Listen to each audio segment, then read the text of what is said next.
You're now listening to Vices and Vultures, a podcast on cultures.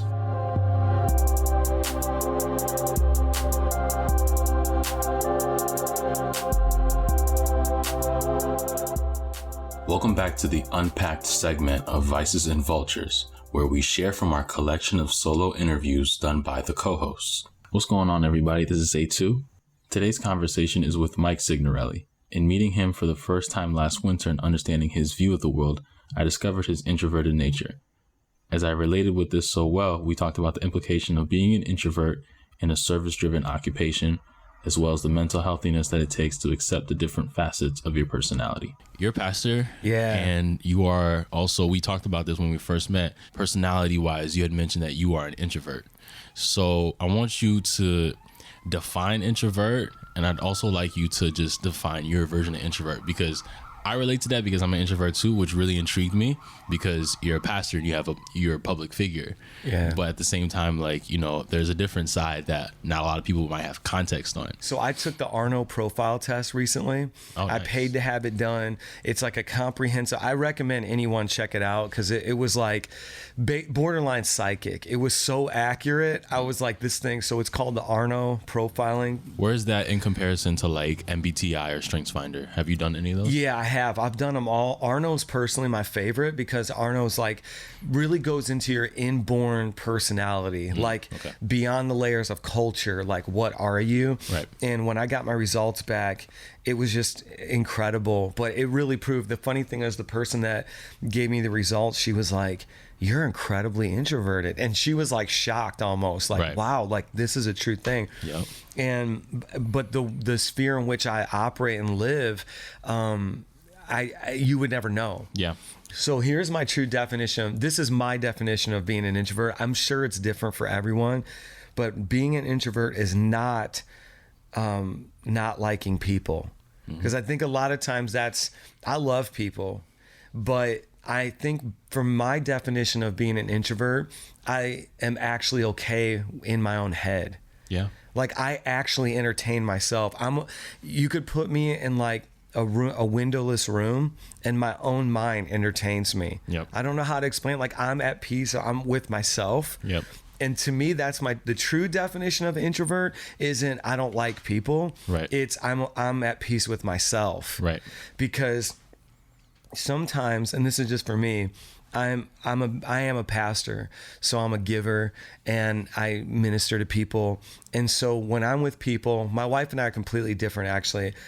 I start off like fully charged and then I drain, but it's because I'm mainly giving. Yep. My wife, she's the opposite. She's also giving and ministering or whatever, but like she recharges around people. So my wife went through like a really hard time about a year ago when her dad died. Right. And I actually, for the first time in like 15 years of marriage, I was like, I know what she needs the most. She needs one of her girlfriends. So I flew one of her girlfriends out knowing that my wife getting around her would energize her. Right. For me, it's like the complete opposite.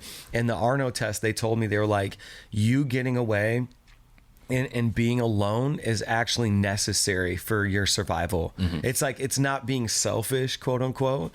It's actually it's a survival necessary. mechanism. Yeah, like I you believe won't that thrive 100%. without it. So I don't know what you vibe off of any of that, but no, that's me. I relate to that 100%. As far as being in your mind, imagination, I believe, is really powerful. And as an artist, as a musician, we both are that. We might not like be directly involved in those industries, especially you, but imagination and just like the arts like really puts me to a point where, like you said, I don't need anybody. Like, all I need is like something to put my ideas down with. So lately that's been my phone, because I could just do voice memos. Before that, it was journals. Like, I had several journals over time, carry them with me everywhere, just write. It was poetry. It's like a combination of just like ideas and brainstorming, but I can sit in a noisy area and, have enough stimuli around me. Cause that's like me, because I'm an extroverted introvert. For sure. And I think like that's like the best way to kind of like tell people, because the context that a lot of people see me now in is as a teacher, like teaching small kids. But if you see me outside of that context, the two images do not match at all. So it's definitely something where it's like context, I believe, is super important, and that's like definitely something I wanted to jump into next because what do you think? So let's just take the when you got your results back from the Arno test, and the person who gave you the test results said that she was shocked. What about that kind of gave her any other impression of, you know, this guy is not an introvert? Yeah. Well, I believe now for those of you listening, you may or may not believe in God. You may not, you know, for me, it's different. Like I fundamentally have this spiritual existence and it's sometimes contrary to my physical existence. Right. And so for me, what happened was I was a late bloomer. Okay. So like in high school, I was that kid that just never, I wasn't the guy who was going to go up and just spit game at girls. And girls made me nervous. They made me sweat. Like I wasn't. Oh yeah, social anxiety, huge thing with introverts. Yeah, I definitely was one of those things where it was like I had no confidence. And so at the same time, though, I was a musician and I was in the punk scene. So I had this weird form of boldness where I would like dye my hair green and have this punk aesthetic. And I could, in music, it was like if there was a filter or a buffer between me and people. So if you put a guitar between me and people, I could be extroverted. You know, if you put same thing when I play piano, like up in church. Like if I'm playing piano in church, like I'm good. Yeah. But if I'm standing up to speak about anything, even just announcements, completely different game. Well, that's the weird thing about me. Okay, so I preached my very first sermon at 15. And, you know, whether you believe it or not, the story is this woman came to me and had never met me before. She was walking down the street. Her face turned ghost white. And she was Hispanic. And she was like, you know, mijo, I had a dream that you preached at my church and revival broke out and all these young people got saved. And I was so introverted at the time. I literally responded to her, woman, you're crazy. Right. I was like, I've never preached in my life. I'm 15 years old. And she was like, no, it's you. So she literally found a little bit more about me because she lived on the same block. Ended up reaching out to my pastor because she had caught me walking out of church and told him the story. And he was like, do you know him? Like, this is not. And long story short, she was so persistent about it that I finally, something else inside of me leapt up and said, yeah, I'll do it. And it was just the weirdest thing because I went to go preach. I was in this borrowed suit. Because, you know, back in the day, you had to preach in a suit. Right. I mean, this is like the 90s, basically. Yep. And I don't know, I transformed. And it's weird because even like last Sunday, I can get up in front of, we packed out the space of Westbury for Easter, this epic thing, and I can make people laugh, make people cry. But it's when I have that task, that's the other thing about Arno. So I'm extremely choleric. So what that means is I'm driven, like I'm task oriented. So when I'm on a stage, I have this goal, and my goal is transformation. Right. So whoever's listening to this, you're going to get free. You're going to be transformed. You came in thinking one way, feeling one way, and you're going to leave different. So when I have that goal, that intermediary piece, I'm on. Right. But the thing is, like if I'm in public and you run up to me and you want to have a conversation and there's no like necessarily like no immediate like lofty goal. Right. I'm just not going to turn like context or just something to like latch onto as far as like, what is the point of this interaction? Yeah, and I know that sounds super bad actually saying that out loud. It's just basically like, do I small talk with this person because I have nothing else to say to them? Yes, and it's weird because people have this, if your first experience is me on stage with 500 people in the audience, you would think to yourself, this dude is really cool. Because I have a chance in my pre-writing to like formulate my ideas and put it all together and whatever.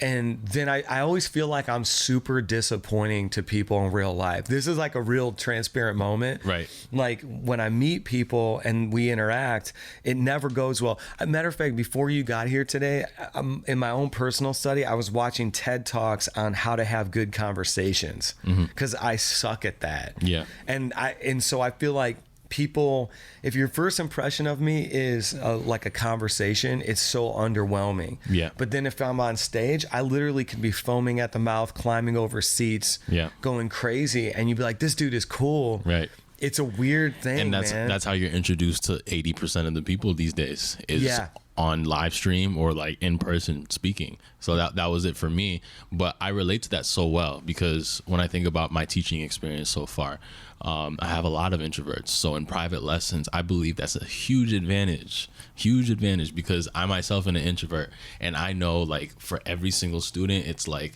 I need to talk more here, I need to talk less here. There's some students where like, the more I talk, the worse of a situation I put myself in.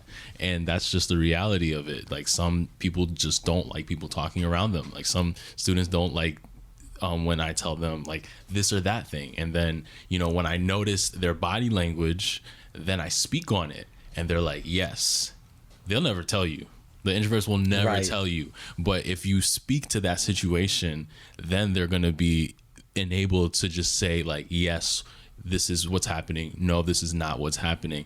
And I think that's kind of like the same thing with you. It's just, if you know how to speak into a situation, especially because you're so task oriented, then it allows you to like connect with people on a deeper level. But at the same time, like context is super important with navigating something such as introversion. So to take it like a little step further back, because we've been talking about like you and then like the test and then like church and then somewhere kind of like between church and culture, do they embrace this like very well? Because like you said, like, oh, like conversations have been kind of weird and stuff like that, and I relate to that too in like different aspects. I've learned to like observe body language so that I can kind of read the room like better, and it helps tremendously. But it's still like the conversation aspect, social anxiety, that becomes like a huge issue. The podcast is nice, because it allows me to break that barrier and be like, hey, I have something where like all I do is talk, so it's not going to be weird. Right. But if I just met somebody, then I have to like build a little bit rapport because I'm not comfortable just starting with a conversation. Mm-hmm. So like your wife, we talked about your wife. I interviewed her yesterday, and it's just like at least 10 minutes of that goes into like, hi, how are you? Never seen her before, like in person. So that's just an example. But like, what do you think about like culture as far as their understanding of like introversion, but not only their understanding of it, but like how they react to it, especially like with your stories? Yeah, it's funny you say that because for me, I feel like it's complicated. And this Arno test, it really broke it open because so I'm introverted, but I'm also very choleric-y, which means I'm driven and I have like this goal-oriented thing, but I'm not like psychopathic in the sense that what they said is there's another layer to me in my affection where I really thrive off of depth. So like if I talk to you, I want to have a deep conversation, which makes this like I'm totally wired for this. That's why we're actually like getting along together really well since we've connected, because everything that you've said, I respect and value those things as well. Yeah. So naturally, like I'm going to gravitate towards that. But there's some other people who might be introverted, but in addition to that, they're not choleric. Right. They're not like, they might not be as driven. Like they might need a little bit more motivation, that type of thing. Yeah. And that's the thing. So like, cause what they were saying was, if I didn't have that sense of depth, like basically they said, you're really wired to love people. You have a deep and kind of profound love for people. And like, you don't want to do surface level with people. You really want to get to know them, which makes you a really good leader because you want to drive people to get the greatness out of them, but you're not using them. And then because you have the introversion, you don't public speak because you want the limelight. Right. So it was kind of a cool thing to actually look at it and say, basically you're Frodo, where it's like you can carry the ring without turning evil. Right. And you genuinely love people. So you're mission oriented, but you also are relationship oriented, and you don't need the limelight, which I've tried to, but I've always felt so like I'm older. I'm like the oldest you can be as a millennial. And social media for my part of the generation has always felt extremely narcissistic. So like, and when the church cultures I came from, self-promotion was like demonic. Like it literally was like, you don't promote yourself. Like you're promoting Christ. Like who are you to try to make a name for yourself? But then ironically, social media is all about pushing yourself. So that's always been hard for me because most of what people see online is literally someone else driving me to do it. It's people from V1 Church and our team saying like, they making those sermon clips, like they make them, and so because they're like that, what you said brought value and we need a bigger audience to to see it. So it's been this weird tension for me the last couple of years, because I'm trying to navigate that. And it's like, I'm not so good at small talk. Yeah. You know, it gets weird for me, but I try to do it. And then I think a lot of what you were talking about was emotional quotient, where you're trying to read the signs and you can see someone's face or whatever. Yep. But I think there's the other thing that's helped me in all of this is just being a better listener. Yeah. And like, because for me, I used to think like when I'm on stage, I'm monologuing. Like, you're not supposed to actually talk back to me. Right. I mean, you can shout me down, but that's about it. Yep. It's not a real dialogue. And social media is, I think where I failed for a little while was almost exclusively making that a monologue, because I didn't know what I was doing. And so recently I've been trying to say like, okay, the best part about being an introvert is you can be a good listener. Yep. And that's been a game changer, because a lot of my conversations now are just me just lovingly staring people in their face, just being like, just talk to me. Yeah. And it's very enabling. I had that revelation recently too, where listening in an exercise such as this episode or teaching one of my students, listening is so crucial. Listening, I think, is a form of speaking. I tell people all the time, I probably mentioned this on this podcast several times, probably sick of hearing it, but it's like there are people who talk with their mouths instead of their ears, or like they listen with their mouths instead of their ears. I think that's what it is.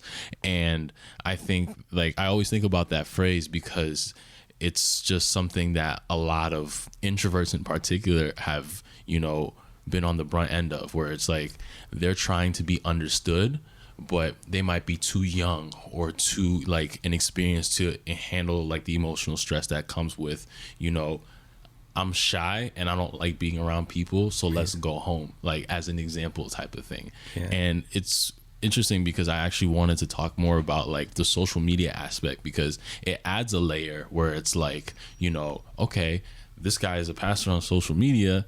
I mean, the pastor that has social media, and like he has clips and he's interacting and things like that, because like in my mind I'm like, okay, this is dope. Like he understands like not only how to use the platform, but he understands like what it's for, and the conversation is matching. Like, this is great. So has that, like, as you've been able to navigate it better, has it become like more of an asset, or is it still something where it's just like at any given moment it is like a time bomb?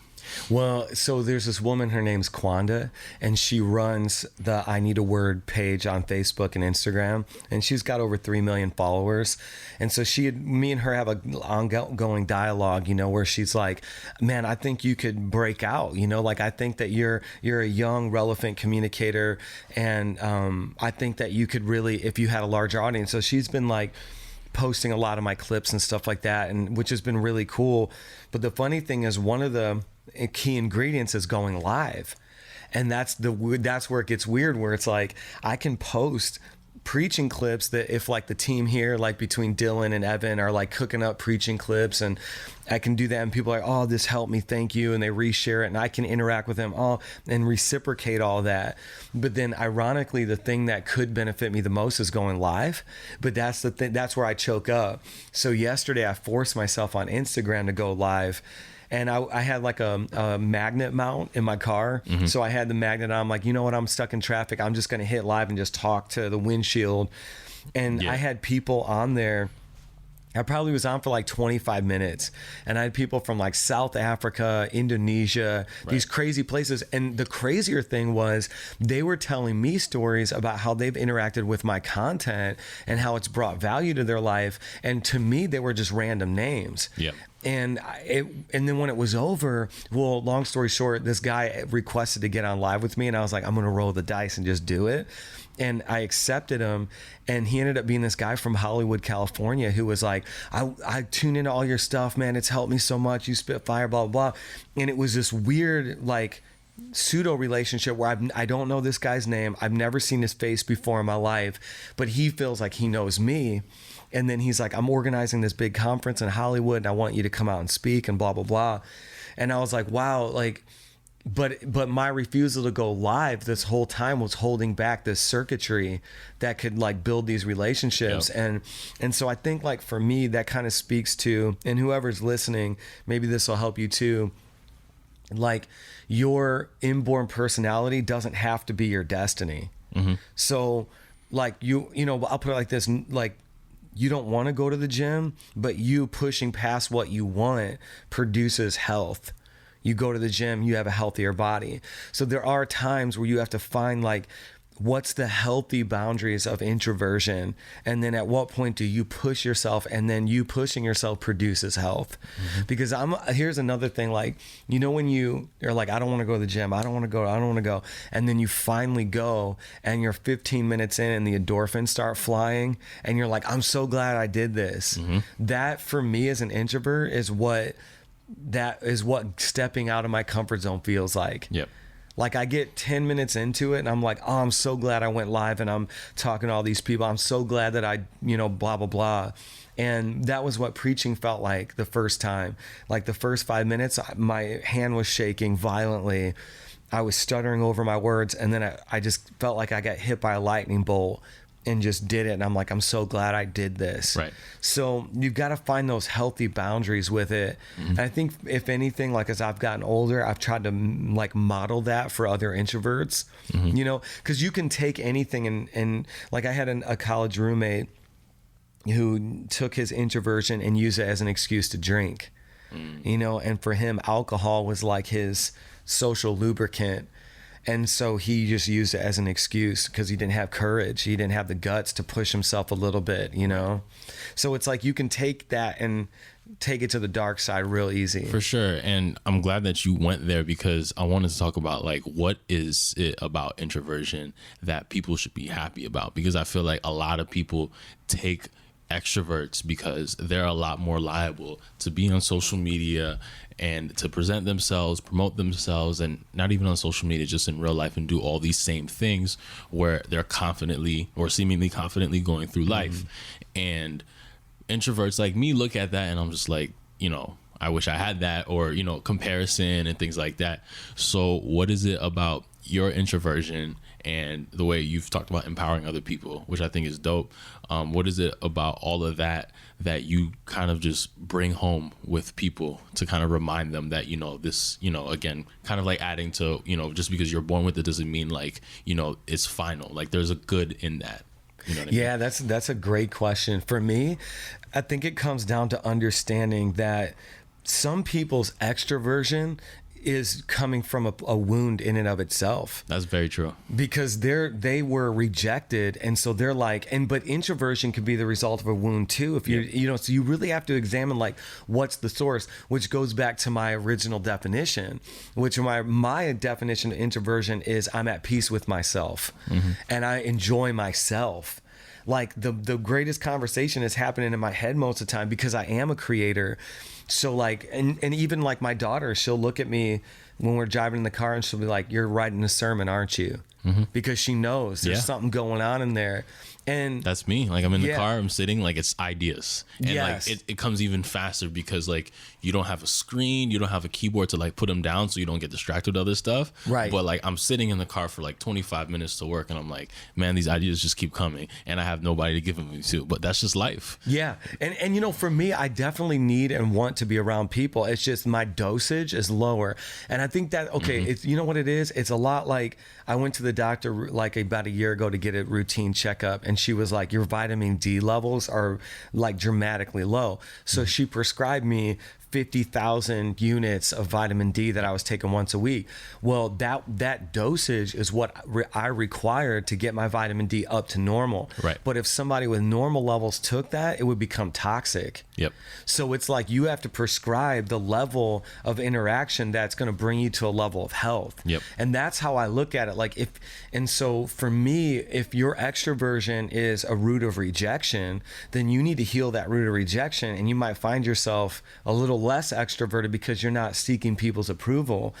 And then if you're introverted, but it's because you were rejected and you've given up on people, then the very thing you need to be prescribed is to be around people. Like in psychotherapy, if you're deathly afraid of puppies because you think these puppies are going to murder you, like some irrational fear, right?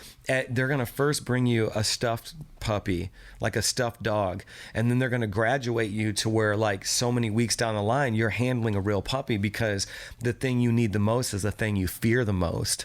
So in psychotherapy, that's like, and there's a fundamental understanding. So for me, it's like, is your introversion fear-based? If it's fear-based, there's some issues that need to be dealt with, like maybe some childhood stuff from your past. For me, I'll be honest, I had multiple abusive stepdads. You know, I was raised in extreme poverty. So there, some of my introversion, I have questioned, like, was it easier to just lock myself in my room than face, you know, dad or whatever? Like, and I felt for me, it was very difficult to be around men. Like grown men scared me. Those were like the puppies, where everyone else was like, what's wrong with you? But it was like so I had to get healing in that area. And over the last several years, it's fine now. And so that's what I'm saying. Like when you're trying to navigate this stuff, it's like, it's so complex, but if you will examine it's all on self-awareness. Yes. It's just, as you grow in that, you get more comfortable in who you are, and you know why though. Right. You know, definitely. And you know, you talked about like men that were in your life that intimidated you. For me, it was females that were like my age specifically. So, and I want to get into like emotional health and stuff like that, because this is what all comes into. But when we talk about experiences that you recall as far as what makes you act the way that you act, a lot of what those experiences were for me was definitely. Yeah, welcome to New York podcast. Right? Yeah, exactly. We've had conversations about this off the record, but on the record, I haven't dated anybody in almost a decade. And when you talk about experiences that you have to dig back into as far as understanding where you're hurt and where a lot of your rationale comes from, I think about those experiences. Growing up, emotional health wasn't something that we talked about a lot, if at all, but now we talk about it, and that has allowed me to think back to a lot of those experiences. So when I think about the way that I've reacted in some ways, or the resentment that I have, you know, harbored from these bad experiences, it just comes back to just how I understand myself, because now those memories with those people are just experiences, and it's all in my head, and how I internalize it is going to dictate how other people are going to respond to it. And that self-awareness for me, like I went back to my old college town like last month, and my boss, who I'd been working with for like 6 years, she noticed that like self-awareness for me had taken a huge leap, because especially over the past 2 years, I had to like really dig down and like go into like the archives and things that I locked away as far as experiences, and open those up and figure out the why for everything. I'll just be sitting somewhere like at work, or like 4 a.m. in like a car to a plane or something like that, because like I can remember those times where like all of a sudden I just think about a very, very specific story and a very specific person, and then recognize this is why I'm reacting this way. And I feel like a lot of times in introversion in particular, when you know, you say that you're very comfortable with being by yourself, a lot of people aren't comfortable in being by themselves and addressing those demons and addressing those situations and getting to a point of self-awareness, because fear keeps holding them back. So where does self-awareness come along the way, as far as, you know, getting to a point in your introversion or even extroversion where it's like, okay, now like I think that I finally understand like why I operate the way I am, and I'm happy with that. Right. You know, I think for me, it's one of the beauties of like, okay, not everyone grows up. A lot of people peak in high school and then repeat that year every single year till they die. Like I pastor a lot of 17-year-olds in their mind, 43-year-olds in their body. And they just repeat that year every single year. You know, people are like, I have 20 years of experience. I'm like, no, you don't. You have 1 year that you repeated 20 times. Wow. So talk about it. Well, so like the same thing happens emotionally, where it's like emotionally you are 15 years old, but physically you're 52. And I think for me, I've had to go on this crazy journey of journaling and reading and counseling and mentorship. Like I have mentors in my life, and as I've gone on that journey, things have made more sense. And then honestly, being married has helped tremendously, because my wife is a mirror for me. And initially when you meet someone, it's all about the attraction. It's about what you like. And then as you get through all those layers, then it's about what you don't like. And you start calling that stuff out. And if you can survive that phase, and if they love you enough to tell you true things about yourself, you can grow. So like Mahatma Gandhi, when they asked him, how is it that you turn colonialism on its side? How is it that you understand nonviolent resistance? And he's like, marriage taught me this. Like I changed a whole nation out of what my marriage was a mirror in my own life for. And I think that for me, my wife has been a mirror for me that's helped me evolve, where she's like, Mike, she at times has forced me, like you need to do this, you need to do that. And it's helped me when I've been like, she's saying this out of love. Like a good mentor, they'll point things out of love as well. And a good counselor I remember one of the biggest breakthroughs that I had in counseling was the counselor telling me, go back to the places where you experienced the greatest pain in your life and ask God, where was he when it happened? And so I went back to these physical locations alone and then said, okay, God, where were you?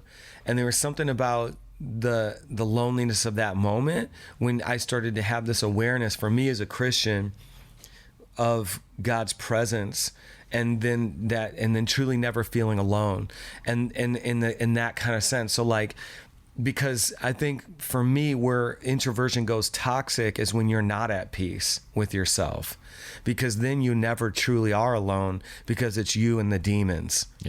It's you and the nightmare memories that you have. So, but then what you need the most is loneliness, but you don't have true loneliness in the sense of being alone in a tranquil place. It's in a place of torment. And so for me, it was like, by exercising some of those demons and then making some space for the Holy Spirit, I found this place where I can be alone but not lonely. Which I think is the aim of true introversion, is to be alone but not lonely. You'll find that a lot of like people that are out there, don't have trouble finding people. So introverts on the other hand, and like I could definitely relate to this in some way or another. I don't know how it was like before you met Julie, but it was a lot harder to like meet people because of the fact that, or just like even maintain a relationship with people, especially when you factor in things that kind of gave you a hard time growing up, and then now you're just like, okay, how do I circumvent this, that type of thing. So what is it about like singlehood and introversion that kind of like overlap? Because I feel like there's something that could definitely be said about those types of things. A lot of times those conversations are manifest in just like everything from like memes to just like, photos that people will put up. I think it was a Drake lyric where it's like, I know a girl who's hurting, but her latest photo caption is leave me alone. That type of thing. Yeah. Man, I'm telling. Okay, mark my words. If my wife dies and it renders me single, I'm castrating myself and just moving to the mountains. Wow. Because like this game is so different than when I was, because there's I'm a little bit older, dude. I lead a lot of people who are single, and so by virtue of like leading and mentoring them, I'm like in the game but not in the game, you know. And the level that it's changed, man. Like I see the profile pictures that are posted on these dating sites, and they all look fake. Like 100% of them look fake to me. They look like there's a lot of catfishing involved for sure. But you know what? Even the ones that are real, like I'll be like, I'll tell somebody I'm mentoring, like, dude, that's not a real woman, and then he'll go meet her for a date and take a picture with her and be like, she was real, But it just was like.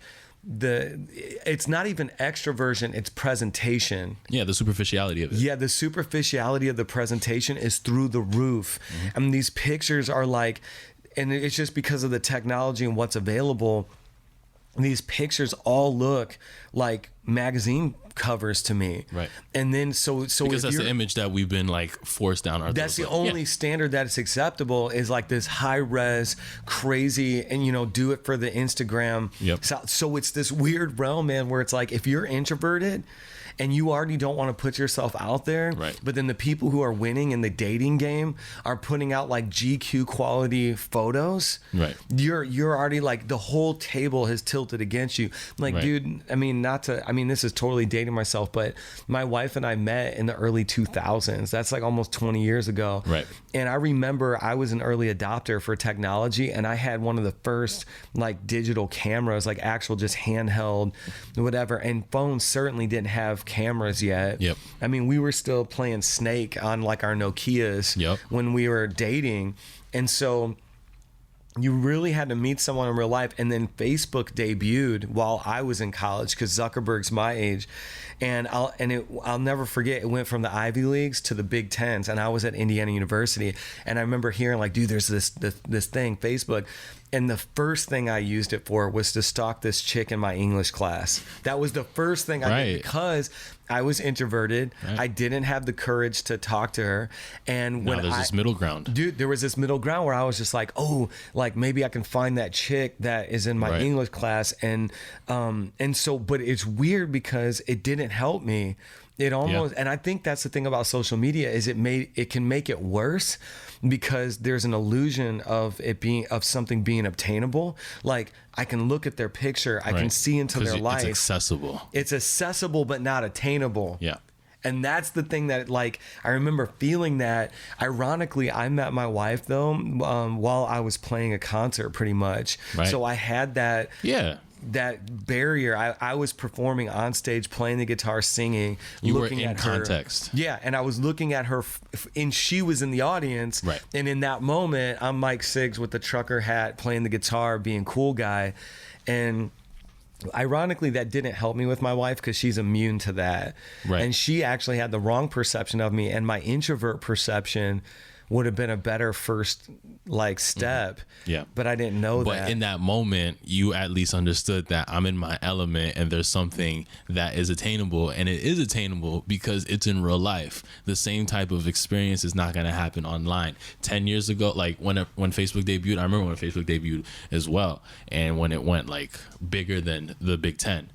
And I remember the same sensation and same disappointment of looking up a girl just to look her up. Same disappointment now.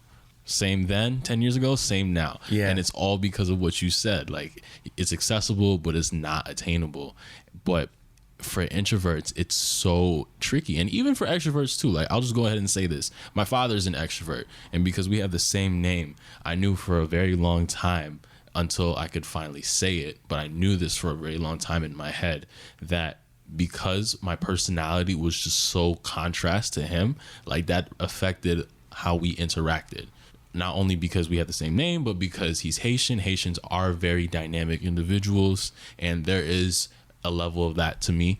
Like a friend's getting married on Sunday, I plan on, actually being extroverted for once. And I put it in my calendar. I'm just like, this is I've had this date on my calendar. Like, this is the day that I'm actually being extroverted. I told her, I was like, yo, like, I'm going to have fun. Like, you know what I'm saying? Because when I'm at work, like, this is not how I'm going to be. So just enjoy that. I love it. Yeah. And you have to make that clear. And I feel like making those boundaries, I feel like is another thing too, where people can really take to heart and just claim your boundaries, but have an open dialogue as far as how you got there. Yeah. Because, this podcast is just one of many examples where I've opened up and talked about, this is how I met this person. This is how I've come to this idea. This is why I believe what I believe, and things like that. Creating those boundaries and creating the conversation definitely helps as well.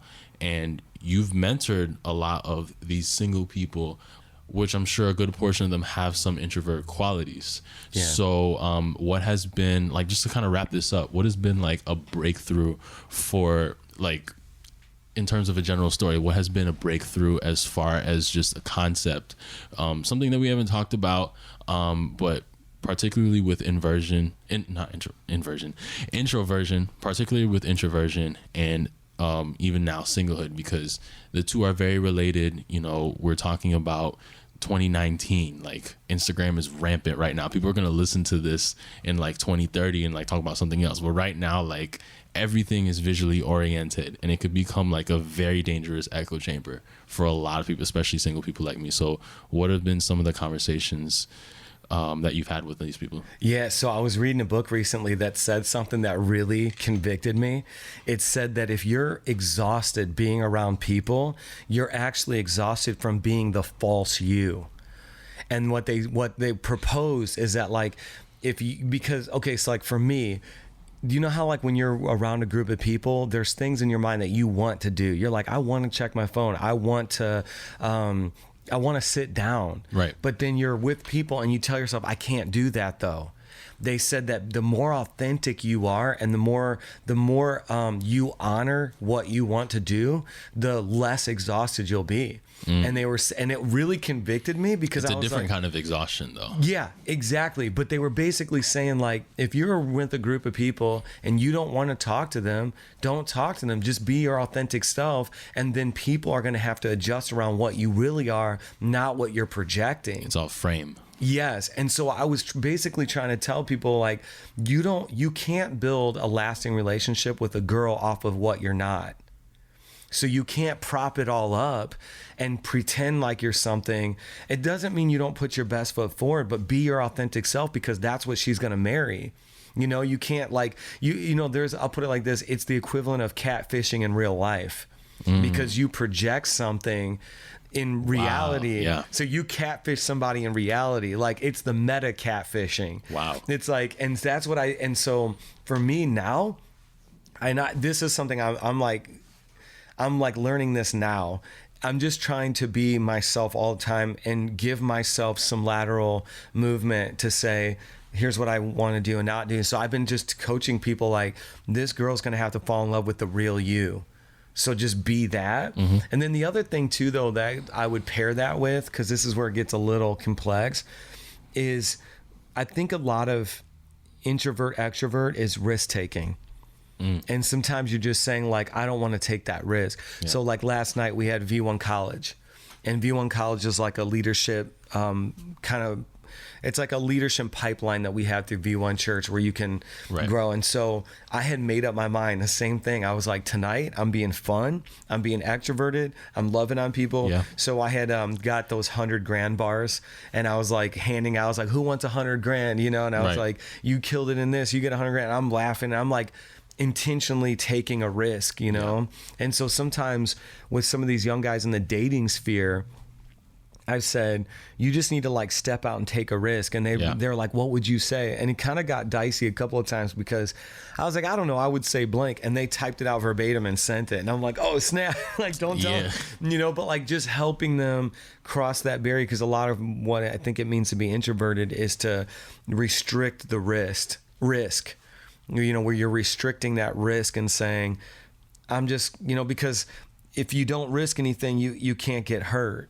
Mm-hmm. At least that's the perception. But so much of love is built on risk.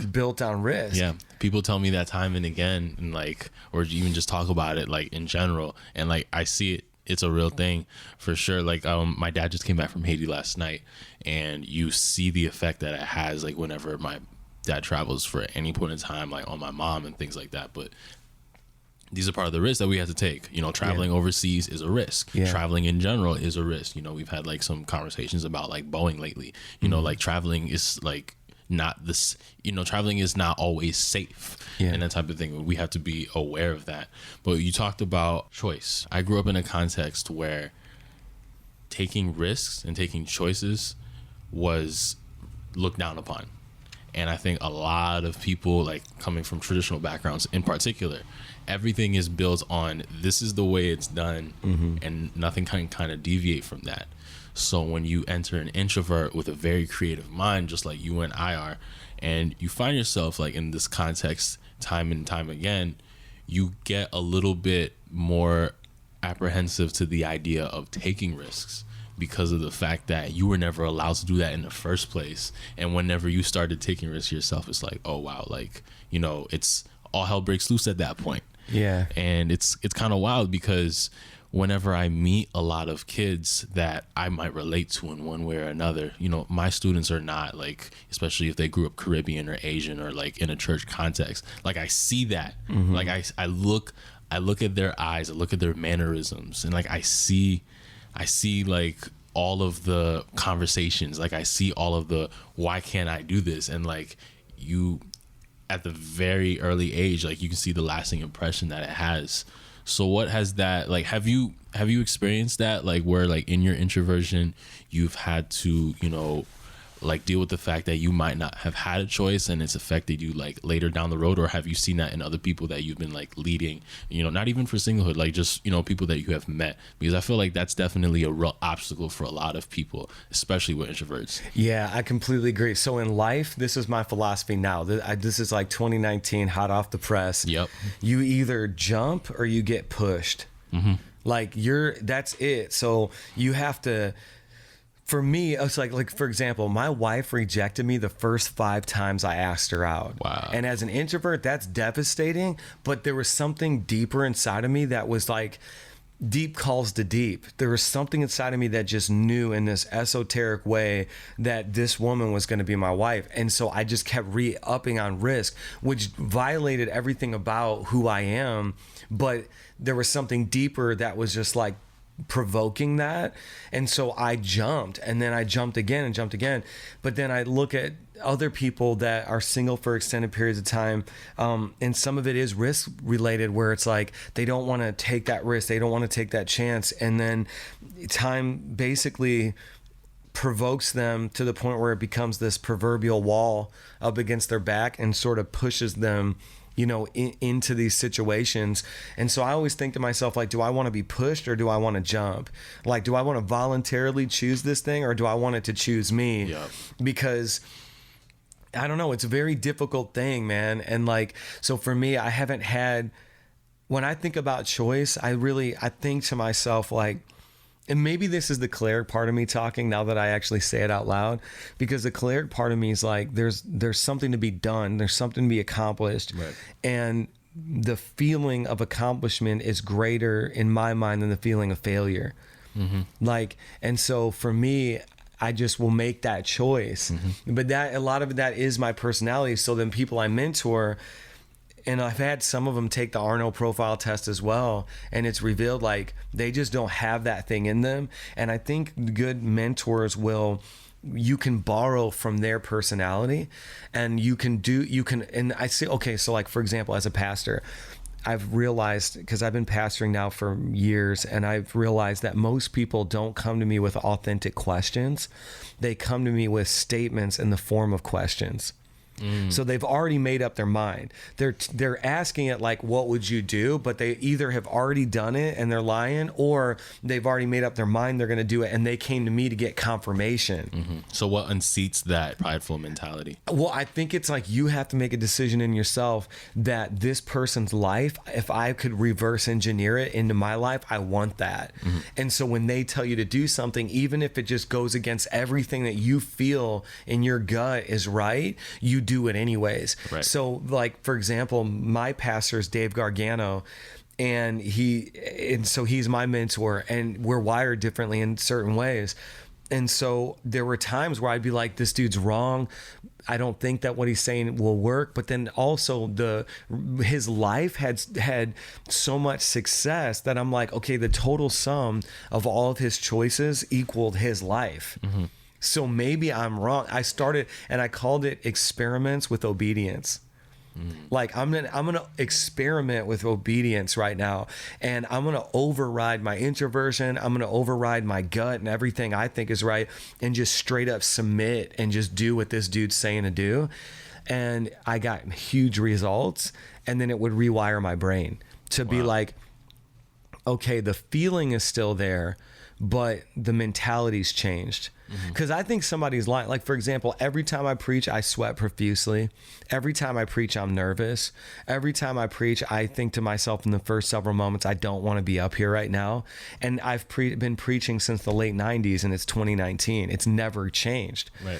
But the mentality changed. Like, the feeling remained, but the mentality changed. And I think a lot of people think that the feeling's going to change. Mm-hmm. But it's like, what if it never does? Mm-hmm. You know, what if the feeling never changes? And for me, and this is another thing I'm learning right now, because I've had this incredible opportunity in the last like 5 years to, as I've accumulated more influence, I've attracted more influencers. So now I found myself hanging with like millionaires, with people with large churches, whatever.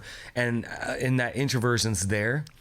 But I just keep telling myself, if I can push through this, through repeated interaction, I'll get familiarity and it won't be as scary. Yeah. So I keep telling myself, like, I'm not cool with this person now. I'm so nervous right now. I hate being in this situation, but I love that this person's in my life. And if I can keep subjecting myself to this, one day it's going to be normal. Right. See, the second half of that sentence, a lot of people don't add that. They just leave that first half. That's it. That's excuse. But it's excuse, but Yeah. motivation, but incentive, but things like that. Thank you for taking the time to listen to this episode of Vices and Vultures and considering being a supporter of this project. Even leaving a review on your preferred podcast platform goes a long way for us.